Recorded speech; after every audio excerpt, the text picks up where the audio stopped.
বিটিআরসির হিসেবে 18.5 কোটির বেশি মোবাইল সংযোগধারীকে ভয়েস কল ও ইন্টারনেট সেবা দিচ্ছে 4 অপারেটর।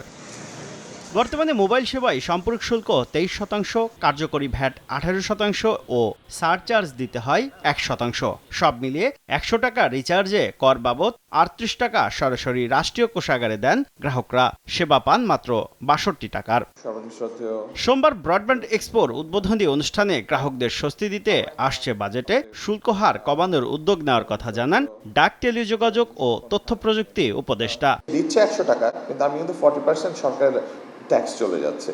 সো এই জিনিসটা সাধারণ গ্রাহককে আমরা আরো কি করে সুবিধা দিতে পারি এবং এই ট্যাক্স রেটটা কি করে কমায় আনতে পারি যেন সাধারণ গ্রাহকের আর একটু বেটার বেনিফিট পায়, এই জন্য আমরা চেষ্টা করতেছি। 12 কোটি 80 লাখ গ্রাহককে স্বস্তি দিতে ইন্টারনেটের দাম আরও কমানোর আহ্বান জানান বিটিআরসি চেয়ারম্যান। চাই A1 SWR pipe and fittings, A1 engineers number 1 choice.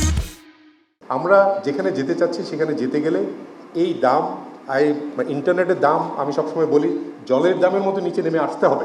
Telecom খাতের সেবার মান বাড়াতে সরকার আন্তরিকভাবে কাজ করছে বলে জানান তথ্য ও সম্প্রচার মন্ত্রী। সমস্ত অংশীদারদেরকে জড়ো করে তারপরে যদি অবকাঠামোগুলির পরিবর্তনগুলিতে হাত দেওয়া যায় তাহলে খুব দ্রুতই কিন্তু আরো অনেক বেশি আমার মনে হয় যে মানুষ সেবা পেতে পারবে। ব্রডব্যান্ড ইন্টারনেট সেবাদাতাদের দাবি মেনে শিগগিরই অ্যাক্টিভ শেয়ারিংয়ের সুযোগ দেওয়া হবে বলেও জানান নীতি নির্ধারকরা।